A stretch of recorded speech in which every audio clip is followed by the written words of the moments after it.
Hello दोस्तों, मैं अखिलेश स्वागत करता हूं आपके अपने online platform defence cracker with Naveen sir में। जैसा कि आप लोगों को पता है, हम लोग एनडीए 2025 फर्स्ट के लिए केमिस्ट्री की क्लासें ले रहे हैं और आज उसकी 11वीं क्लास। ठीक है। तो हम लोगों ने यहाँ तक पढ़ रखा था, कहाँ तक पढ़ लिया था? यहाँ तक हम लोगों ने पढ़ लिया है। तुल्यांकी भार हमने लास्ट क्लास में पढ़ा था। और आज हमें पढ़ना है मोल के बारे में पढ़ना है। मोल के बारे में पढ़ना है। ठीक है। तो स्टार्ट करते हैं बिना टाइम वेस्ट। किसी पदार्थ में या किसी किसी पदार्थ की वह मात्रा, किसी पदार्थ की वह मात्रा जिसमें कार्बन 12 के कार्बन 12 के 12 ग्राम में 12 ग्राम में उपस्थित उपस्थित परमाणुओं उपस्थित परमाणुओं परमाणुओं के बराबर बराबर पदार्थ के कण पदार्थ कण उपस्थित होते पदार्थ के कण उपस्थित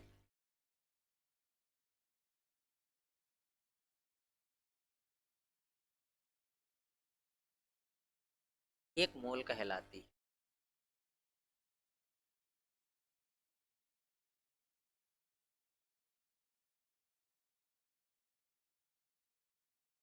कहलाती बेटा क्या है मोल? क्या है? यानी वह मात्रा है। क्या है? किसी पदार्थ की वह मात्रा है जिसमें कार्बन 12 के 12 ग्राम में उपस्थित जितने परमाणु होते हैं उतने ही परमाणु उस पदार्थ के एक मोल में उपस्थित होंगे। क्या मतलब? कि मतलब कहने का ये है कि अगर कार्बन 12 के 12 ग्राम में, यानी कार्बन 12 के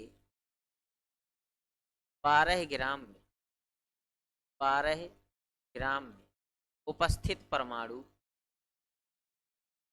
उपस्थित परमाणुओं की संख्या परमाणुओं संख्या बराबर क्या हो जाएगा? यानी कार्बन 12 के एक मोल पदार्थ में एक मोल में पदार्थ के एक मोल में उपस्थित कणों की संख्या उपस्थित कणों की कणों संख्या हो। कहने का मतलब यह है कि कार्बन 12 के 12 ग्राम में जितने परमाणु उपस्थित होंगे उस पदार्थ के एक मोल में, यानी किसी पदार्थ के एक मोल में उतने ही कण उपस्थित होते हैं। इसे हम क्या कहते हैं? एक मोल। क्या कहते हैं? एक मोल कहते हैं। यानी किसी पदार्थ के एक मोल में जो परमाणुओं की संख्या होती है समान ताप और दाब पर, किसमें? समान ताप और दाब पर जो परमाणुओं की संख्या होती है वो परमाणुओं की संख्या क्या होती है? परमाणुओं संख्या। तो एक मोल में परमाणुओं की संख्या कितनी होती है? 6.023 बड़े 10 की पावर 23 कण प्रति मोल। यानी किसी पदार्थ के एक मोल में किसी पदार्थ के एक मोल में उसके कितने कण उपस्थित होते हैं? 6.02 गुणे 10 की पावर 23 कण उपस्थित होते हैं। कितने कण उपस्थित होते हैं? 6.023 गुणे 10 की पावर 23 कण। और इसे हम क्या कहते हैं बेटा? इसे आवोगाद्रो संख्या भी कहते हैं। क्या कहते हैं? आवोगाद्रो संख्या भी कहते हैं। आवोगाद्रो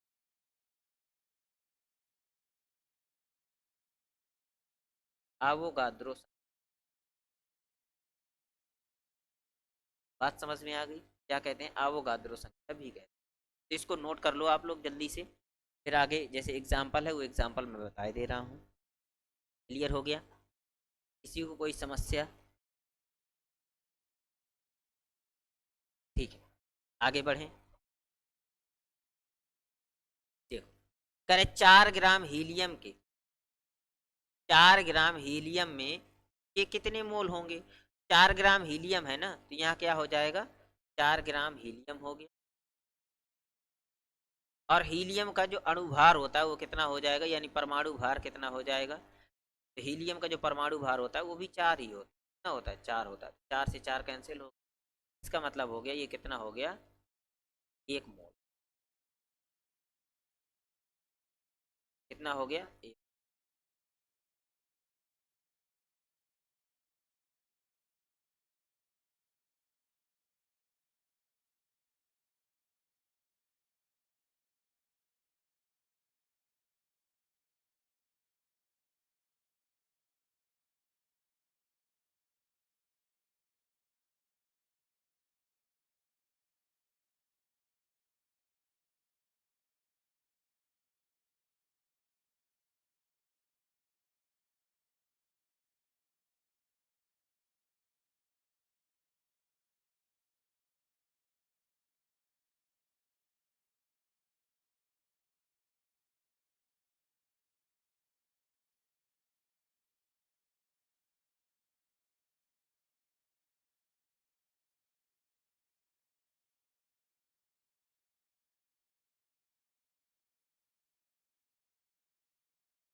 ठीक है, कुछ बेटा टेक्निकल एरर हो गई थी।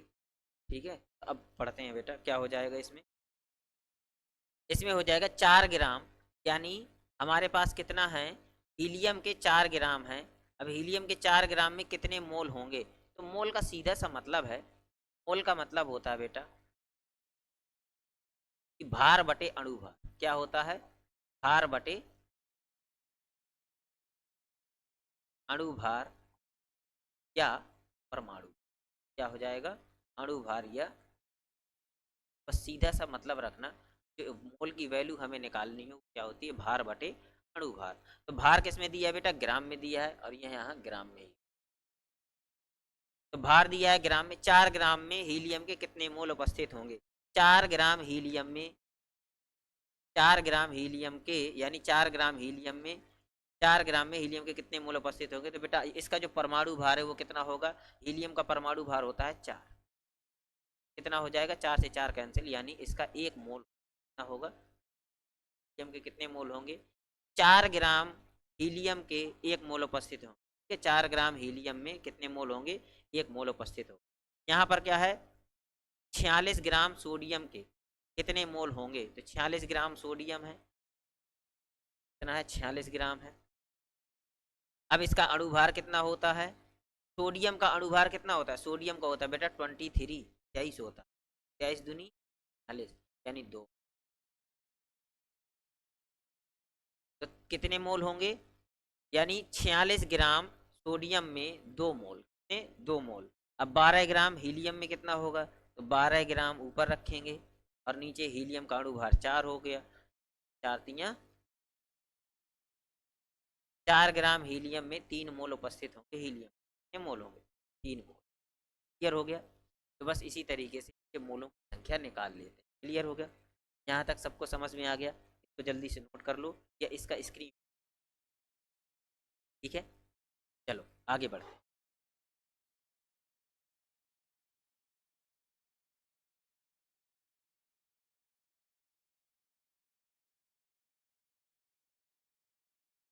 तो देखते हैं।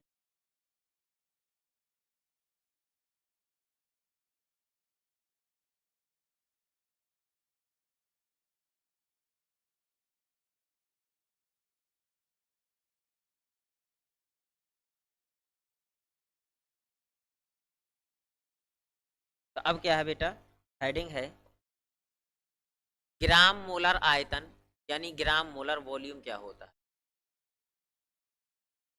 कुछ नहीं बेटा, इसमें कुछ नहीं करना है, सिर्फ हमारा किसी पदार्थ के, तो कहें तो किसी पदार्थ के 1 मोल आयतन को, किसी पदार्थ के 1 मोल आयतन को, 1 मोल आयतन को क्या कहते हैं? ग्राम मोलर आयतन कहते हैं। किसी पदार्थ के 1 मोल आयतन को ग्राम मोलर आयतन कहते हैं। ग्राम मोल,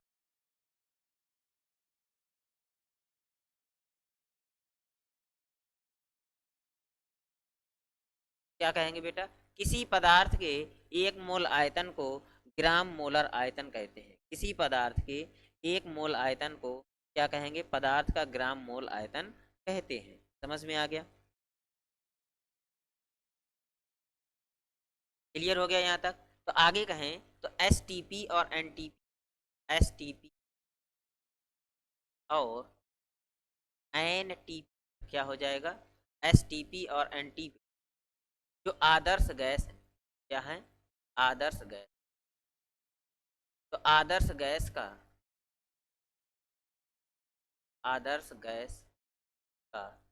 ग्राम मोलर आयतन कितना होता है? ग्राम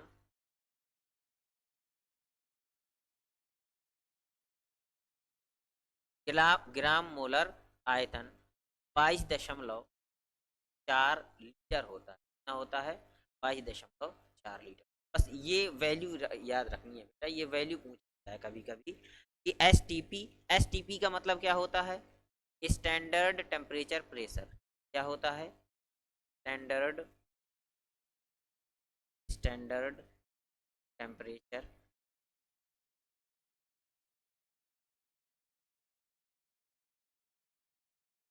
स्टैंडर्ड टेम्परेचर प्रेशर, यानी मानक ताप दाब। क्या हो जाएगा? मानक ताप दाब। स्टैंडर्ड का मतलब होता है मानक, और ये क्या है? Normal temperature pressure. क्या हो जाएगा? एनटीपी का मतलब होता है नॉर्मल नॉर्मल टेम्परेचर और नॉर्मल टेम्परेचर। क्लियर हो गया? इस पर जो आदर्श गैसें होती हैं उनका जो ग्राम मोलर ग्राम मोलर वॉल्यूम होता है, क्या होता है? ग्राम मोलर वॉल्यूम होता है वो 22.4 लीटर होता है। इस वैल्यू को याद रखना। क्लियर हो गया? नोट कर लो बेटा जल्दी से। हो गया? ठीक है, आगे बढ़ें। अब देखते हैं आगे क्या है हमारा। आगे है विभिन्न सांद्रता व्यंजक, यानी रासायनिक यूनिटों में सांद्रता ज्ञात करने की विधियां। रासायनिक यूनिटों में सांद्रता ज्ञात करने की विधियां अब हमें कि रासायनिक यूनिट में हम सांद्रता कैसे ज्ञात करें। सबसे पहला देखो, रासायनिक यूनिट सांद्रता क्या है? सांद्रता यह है ग्राम प्रति लीटर में, यानी विलेय 1 लीटर में विलेय के जितने ग्राम उपस्थित होते हैं वही ग्राम प्रति लीटर सांद्रता कहलाती है। क्या कहलाती है? ग्राम प्रति लीटर सांद्रता। किसी विलयन के 1 लीटर में उपस्थित विलेय की विलेय की ग्रामों में मात्रा क्या कहलाती है? विलेय की मात्रा ग्राम में क्या कहलाती है? ग्राम प्रति लीटर सांद्रता कहलाती है। हमें रासायनिक यूनिटों में सांद्रता ज्ञात करना है। क्या क्या ज्ञात करना है? रासायनिक यूनिटों में सांद्रता ज्ञात करनी, यानी यह रासायनिक मात्रकों में सांद्रता, यानी सांद्रता ज्ञात करने की अलग अलग विधियां हैं। क्या है? सांद्रता ज्ञात करने की अलग अलग विधियां हैं, जिसमें से पहली विधि नॉर्मेलिटी। क्या है? नॉर्मलता के बारे में पढ़े। इसमें क्या है? जैसे सांद्रता है क्या, मान लीजिए कोई कंसंट्रेशन कहते हैं। क्या है? सांद्रता मतलब कंसंट्रेशन पावर। किसी विलियन के, यानी 1 लीटर विलियन है, उसमें कितना विलेय उपस्थित है? विलियन के 1 लीटर में कितना विलेय उपस्थित है? जैसे पानी है, जैसे शरबत है, शरबत 100% होगा, उसमें से कितना हमारा विलेय यानी चीनी घुली हुई है, वो जो जितना चीनी घुली हुई है उसी से जितनी ज़्यादा चीनी घुली हुई की जितनी ज़्यादा विलेय होगा उतना ही ज़्यादा वह गाढ़ा होगा, यानी उसकी कंसंट्रेशन उतनी ही ज़्यादा होगी, यानी वो उतना ही ज़्यादा गाढ़ा होगा। यानी कोई विलयन अपने आप में जितना ज़्यादा विलेय डिजोल्व कर सकता है उसकी सांद्रता उतनी ही ज़्यादा होती है। क्लियर हो गया? तो अब हमें नॉर्मलता में क्या करना है कि किसी विलियन के 1 लीटर में क्या करेंगे? किसी विलियन के किसी विलियन के 1 लीटर में, किसी विलियन के 1 लीटर में उपस्थित, किसी विलियन के 1 लीटर में उपस्थित विलेय के विलेय के ग्राम तुल्यांकों की संख्या, विलेय के ग्राम विलेय के ग्राम तुल्यांकों की ग्राम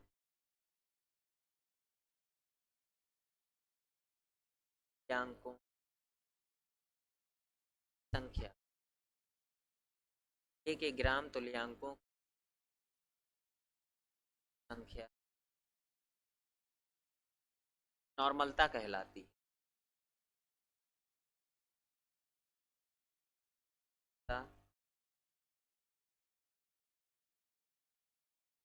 कहलाती, क्लियर हो गया। किसी विलियन के 1 लीटर में उपस्थित विलेय के ग्राम तुल्यांकों की संख्या क्या कहलाती है? नॉर्मलता कहलाती है। क्लियर हो गया। तो अगर हम नॉर्मलता का फॉर्मूला देखें तो नॉर्मलता बराबर हो जाएगा, इसको बेटा कैपिटल एन से रिप्रेजेंट करते हैं, कैपिटल एन से। नॉर्मेलिटी इक्वल टू नॉर्मेलिटी बराबर नॉर्मलता बराबर विलेय के ग्राम तुल्यांकों की संख्या, विलेय ग्राम तुल्यांकों की संख्या, ग्राम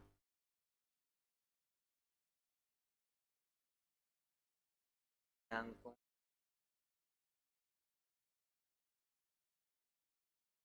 विलेय के ग्राम तुल्यांकों की बटे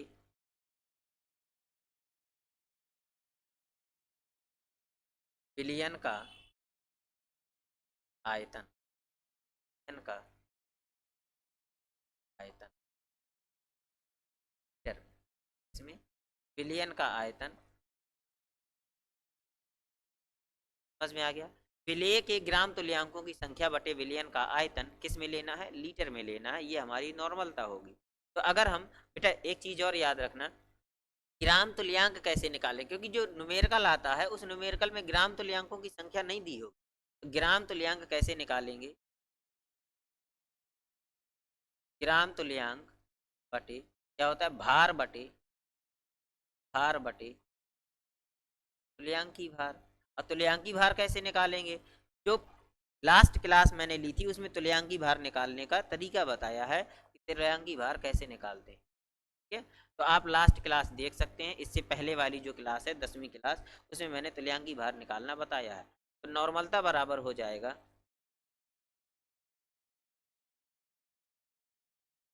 नॉर्मलता बराबर विलेय के ग्राम तुल्यांकों की संख्या। तो विलेय के जो ग्राम तुल्यांक है वो क्या आ जाएगा? विलेय का भार बटे विलेय का तुल्यांकी भार। विलेय का भार, इसकी जगह क्या रख दें? ये रख दें, विलेय का भार, विलेय का भार इसमें ग्राम में लेना है बटे तुल्यांकी, विलेय का भार बटे विलेय का तुल्यांकी भार, विलेय तुल्यांकी भार गुणे, अब ये तो विलियन का आयतन पहले से है, विलियन का आयतन हो जाएगा, विलियन का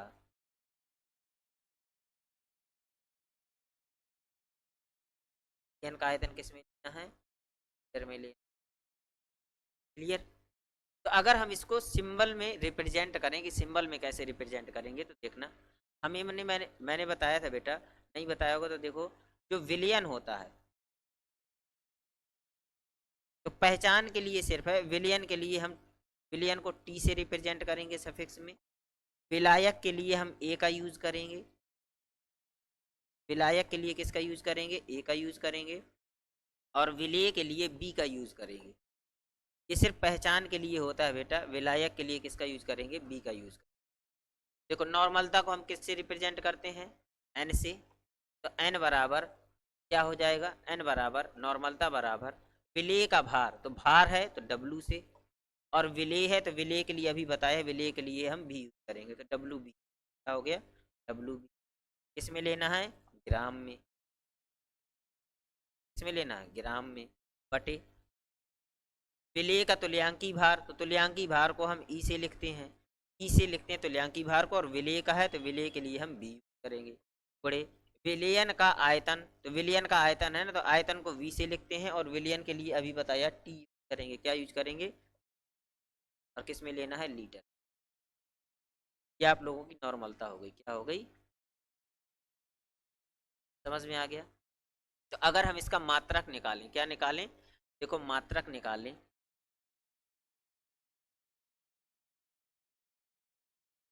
तो मात्रक क्या हो जाएगा, ग्राम इक्विवेलेंट, क्या हो जाएगा, ग्राम वैलेंट अपॉन, क्या है, ग्राम इक्विवेलेंट अपॉन, ये इसका मात्रक। समझ में आ गया। किसी को कोई डाउट हो तो आप लोग ऑफलाइन कमेंट कमेंट छोड़िएगा, हम उसका सॉल्यूशन करने की भरपूर कोशिश, ठीक है। इसको जल्दी से नोट कर लो, कहीं भी कोई डाउट हो तो आप लोग बता सकते हैं, ठीक है, नोट करो जल्दी से।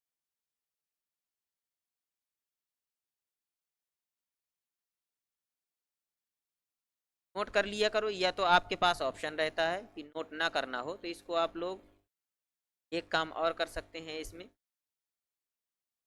स्क्रीनशॉट ले सकते हैं, जल्दी हो जाए, क्लियर हो गया, और बाद में आप लोग नोट कर सकते हैं, जिससे आप लोगों का भी टाइम बचेगा और मेरा भी टाइम बच जाएगा, ठीक है। समझ में आ गया, कि कोई समस्या है, परेशानी है, ठीक है, आगे बढ़ें, चलो।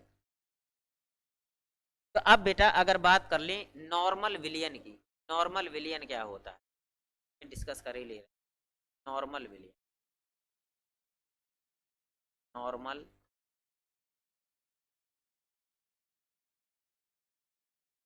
ठीक है। तो नॉर्मल विलियन क्या होगा, किसी विलियन के, किसी विलियन के, किसी विलियन के 1 लीटर में, विलियन 1 लीटर में यदि विलेय का, किसी विलियन के 1 लीटर में यदि विलेय का 1 ग्राम तुल्यांक, यदि विलेय का 1 ग्राम तुल्यांक खुला हो, यदि 1 ग्राम तुल्यांक खुला हो, तो उस विलयन को, विलयन को, विलयन को क्या कहेंगे, उस विलयन को नॉर्मल विलयन क्या कहेंगे, नॉर्मल,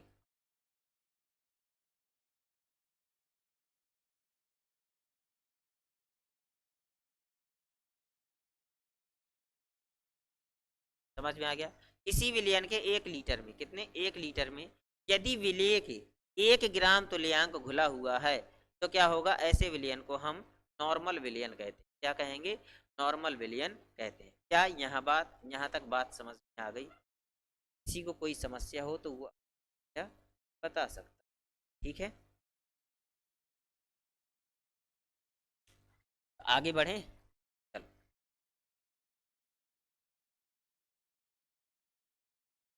आगे बढ़ते हैं। आगे ये क्वेश्चन है, सर्कल क्या है,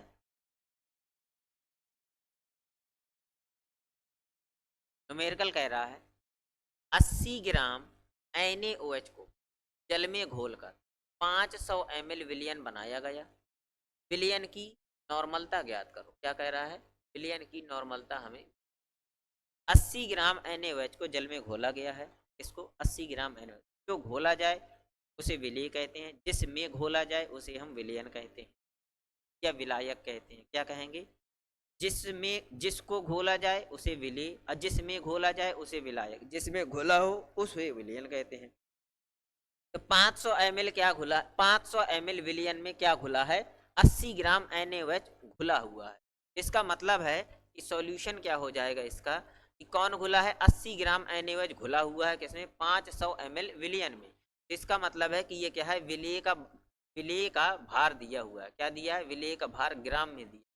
ये हमारा क्या दिया है, W दिया हुआ है, ग्राम में दिया है ना, तो WB हो गया कितना है, 80 ग्राम दिया है। बस बेटा इन क्वेश्चनों में हमें छांटना ही होता है, छांट लिया क्वेश्चन सॉल्व हो गया।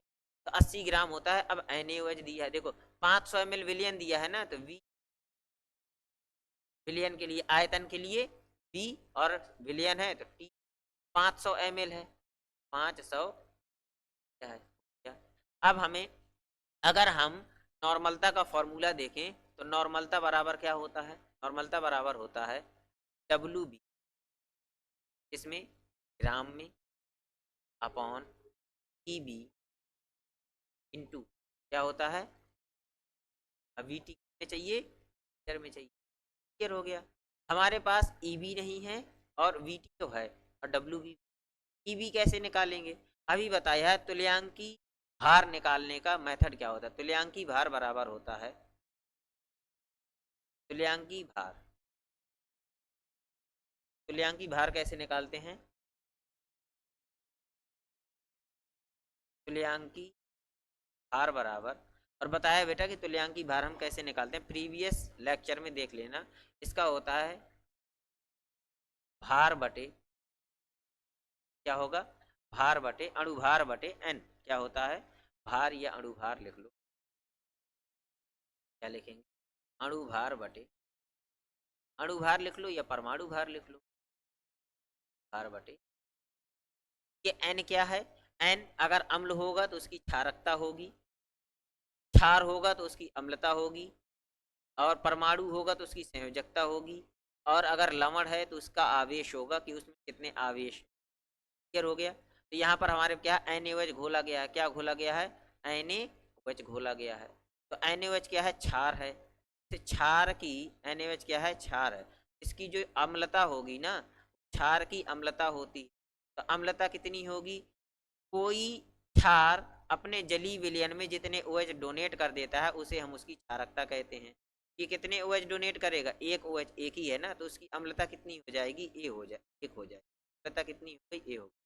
अणुभार कितना हो जाएगा, NaOH का अणुभार हो जाएगा, देखो सोडियम का 23, सोडियम का कितना होता है, 23 होता है, ऑक्सीजन का कितना होता है, 16 होता है, और हाइड्रोजन का कितना होता है, 1 होता है। तो यहाँ से आ जाएगा 16 और 17, 40 हो गया, कितना हो गया, 40, और बटे, अरे बटे में n आएगा ना, तो n की जगह क्या है, ये n ही तो है अम्लता, ये n हमारी क्या हो जाएगी, आंसर कितना आ जाएगा, यानी EB की वैल्यू कितनी आ गई, वैल्यू आ गई बेटा, तुल्यांकी भार कितना निकल आया, 40 निकल आया। बस अब इसमें कर दो। तो WB कितना है, 80 ग्राम, EB कितना है, 40 है, और VT कितना है, तो VT है, हमें चाहिए लीटर में, ये दिया है ml में, तो इसको क्या कर लो, लीटर में चेंज कर लो। 500 है, 1000 से भाग कर दो, क्या कर दो, 1000 से इसमें भाग कर दो, लीटर में चाहिए। समझ में आ गया, 1/2 हो, कितना हो जाएगा, बटे, इसमें क्या करें, एक और बटे में 2 लगाएंगे, ये जो 2 है ये ऊपर चला जाएगा, क्या हो जाएगा, 40 दूना और 2, और ये 2 ऊपर चला जाएगा, तो 2 का मतलब है 4। इसकी जो नॉर्मलता आएगी विलियन की वो है 4 है। समझ में आ गया, किसी को कोई समस्या, कोई दुख दर्द परेशानी, किसी को कोई समस्या हो तो वो बता सकता है। इसकी जो नॉर्मलता आएगी वो कितनी है, 4 है। समझ में आ गया, इसको नोट कर लो, या आप स्क्रीनशॉट भी ले सकते, ठीक है। चलें आगे।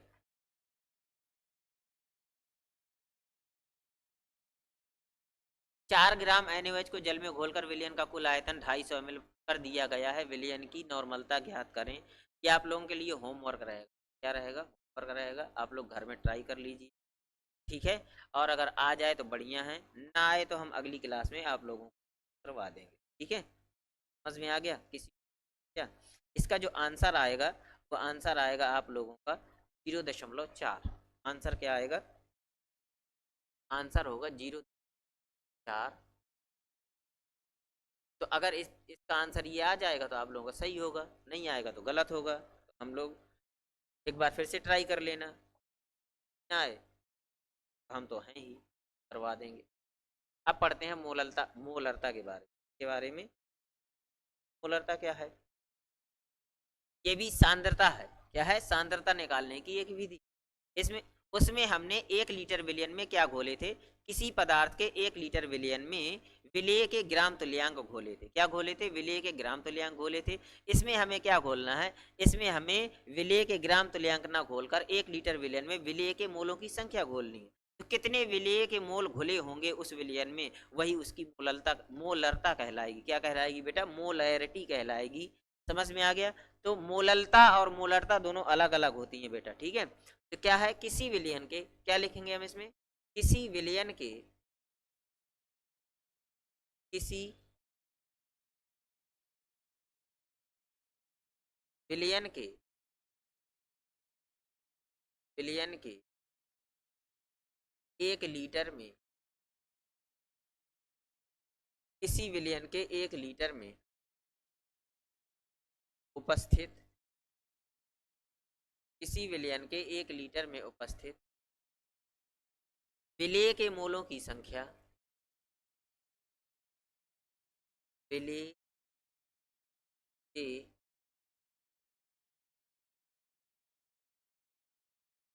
की संख्या, विलेय के संख्या उस विलयन की,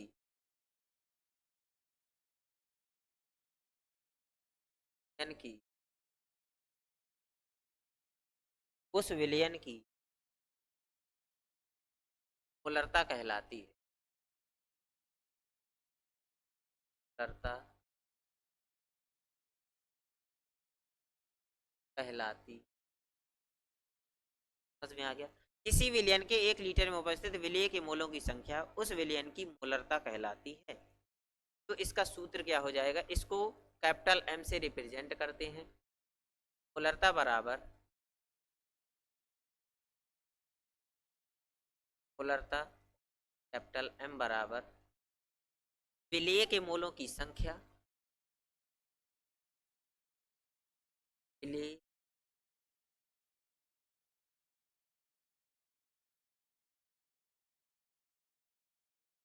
संख्या बटे विलयन का आयतन।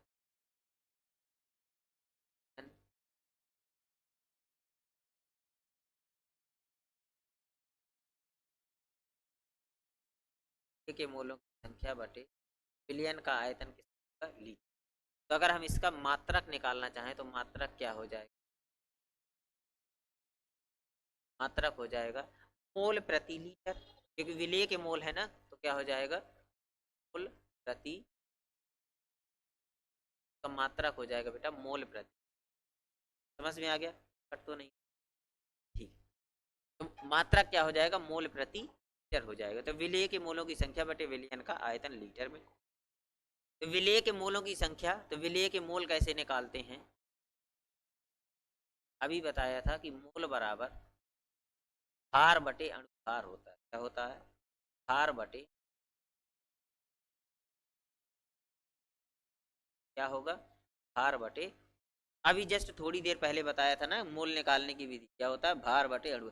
मोल क्या, एक मोल क्या होगी, एक मोल की परिभाषा भी बताया, कार्बन 12 के 12 ग्राम में जितने परमाणु उपस्थित होते हैं किसी पदार्थ के एक मोल में उतने ही अणुओं की संख्या होती है, यही होता है मोल। मोल क्या होता है, किसी पदार्थ के, या कार्बन 12 के 12 ग्राम में, कार्बन 12 के 12 ग्राम में जितने परमाणु उपस्थित होते हैं किसी पदार्थ के एक मोल में, उस पदार्थ के उतने ही कण उपस्थित होते हैं, इसे हम कहते हैं पदार्थ का एक मोल कहलाती है। क्या कहलाती है, एक।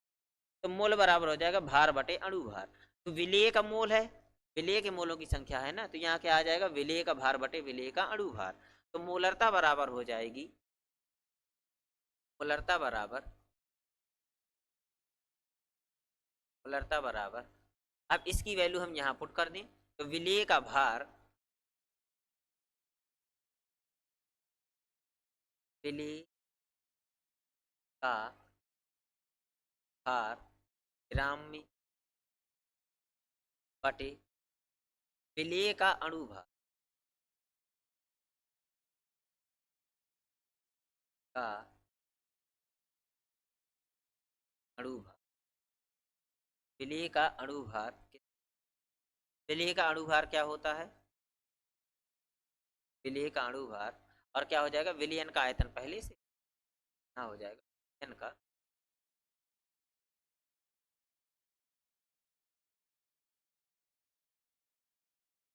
अब विलयन का आयतन किस में लेना है? लीटर में लेना। क्लियर? तो अगर हम इसको सिंबल में लिखें तो कैसे हो जाएगा? m इक्वल्स टू विलेय का भार, तो भार के लिए हम W लगाएंगे, वेट होता है, और विलेय के लिए बताया था अभी B से रिप्रेजेंट करेंगे। विलेय का भार WB ग्राम में बटे विलेय का अणु भार MB हो जाएगा, और गुणे विलयन का आयतन, तो आयतन हो जाएगा VT, और किसमें? लीटर में लिखें। ये हो गया कर्ता का फार्मूला। क्या हो गया? कर्ता का फार्मूला हो जाएगा W अपॉन ग्राम। अगर हम इसको भी क्या ml में ले लेंगे तो यहाँ से 1000 का मल्टीप्लाई कर देंगे, सही हो जाएगा। क्लियर हो गया? तब मोलरता बराबर हो गया ये तुम्हारा, इसको नोट कर लो जल्दी से, क्या नोट करो जल्दी से, या स्क्रीनशॉट भी ले लो।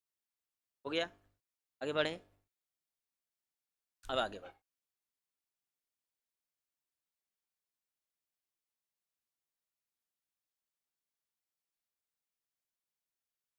इसमें एक चीज और देख लो कि एक मोलर विलियन क्या होगा।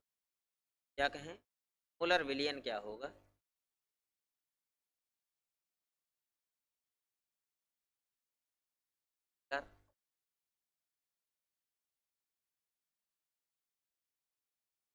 नॉर्मल विलियन क्या था? किसी विलियन के 1 लीटर में यदि विलेय का 1 ग्राम तुल्यांक घुला है तो उसे, उस विलियन का एक, या उसे हम क्या कहेंगे?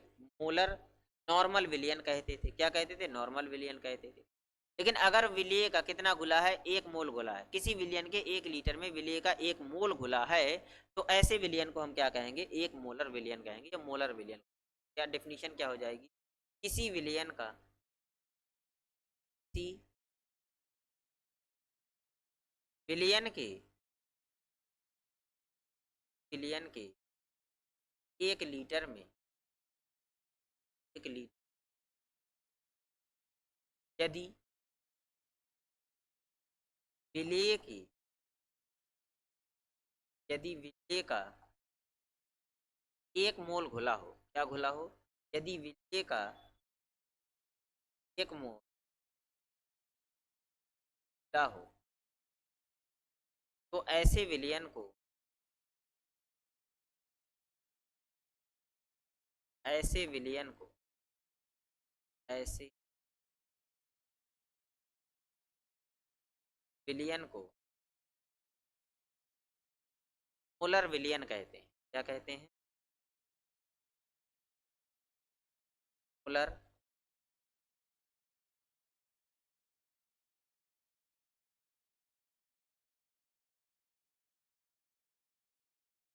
ऐसे विलियन को मोलर विलियन कहते हैं। समझ में आ गया? ठीक है, अब आगे बढ़ कर लो। क्लियर? ठीक है, बढ़ें आगे। आगे न्यूमेरिकल है। न्यूमेरिकल क्या कह रहा है? बेटा न्यूमेरिकल कह रहा है कि 20 ग्राम, 20.6 ग्राम NaBr को 500 ml जल में घोला गया है। प्राप्त विलयन की मोलरता क्या होगी?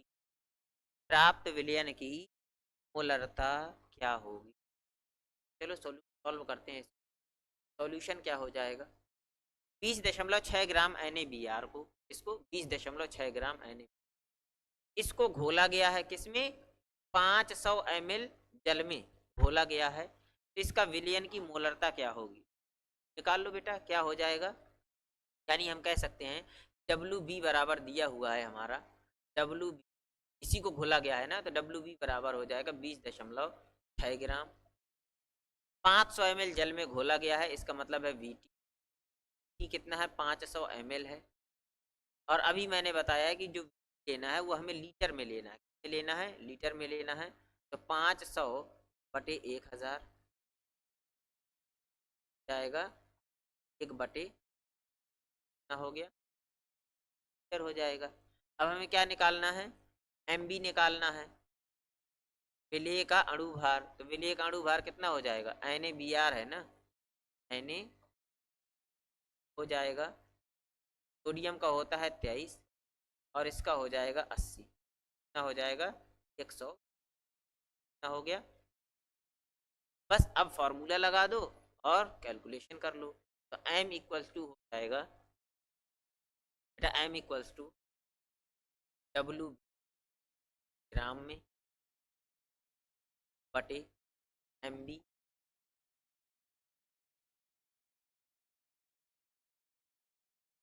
किस में लेंगे, लीटर में लेंगे, हो गया।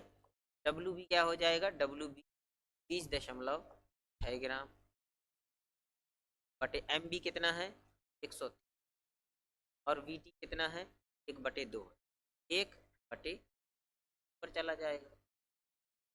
देखो दशमलव हटाओ, यहाँ 10 से मल्टीप्लाई कर लो और 2 बार में ये कैंसिल आउट, ये 2 ऊपर चला गया तो 2 गुणे 2 हो गया, गुणे 2/10 बराबर 4/, इसका मतलब है 0.4, मोलरता कितनी, 4।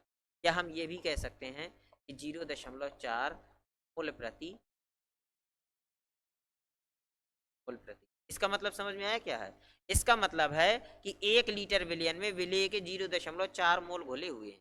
इसका मतलब यही कि 1 लीटर विलयन में विलेय के कितने घुले हुए हैं, 0.4 मोल। कितने मोल घुले हुए हैं, 0.4 मोल, किसके, NaBr के, NaBr के 0.4 मोल 1 लीटर विलयन है, मोलरता है। समझ में आ गया, करो जल्दी से।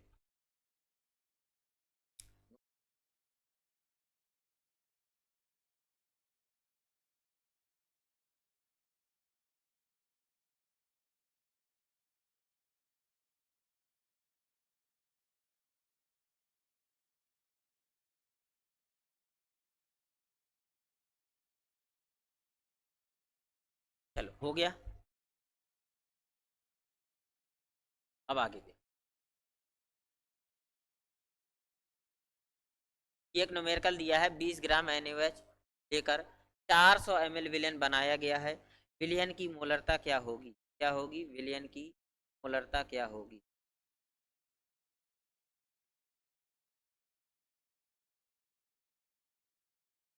तो 20 ग्राम NaOH लेकर 400 ml विलयन बनाया गया है, तो विलयन की मोलरता क्या होगी। ये तुम लोगों के लिए होमवर्क हो जाएगा, इसका आंसर आएगा, इसका आंसर होगा 1.5,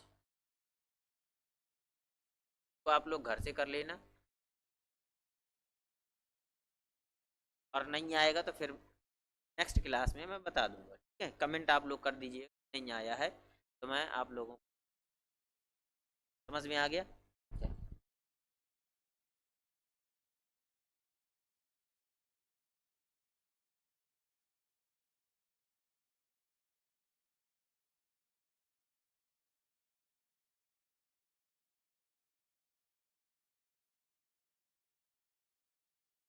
ठीक है बेटा, तो आज की क्लास यहीं तक रखते हैं। तो आप लोग सब लोग ज़्यादा से ज़्यादा अपने दोस्तों तक इससे करें ताकि को भी इस लेक्चर का लाभ हो, और मेहनत करते रहिए बेटा, शॉर्टकट कोई नहीं है, सफलता का कोई शॉर्टकट नहीं होता है। आप लोग जितना ज़्यादा मेहनत करेंगे आप लोगों को सफलता भी उतनी, एग्जाम के बहुत दिन दूर, बहुत कम समय बचा हुआ है, इसीलिए आप ज़्यादा से ज़्यादा मेहनत करें।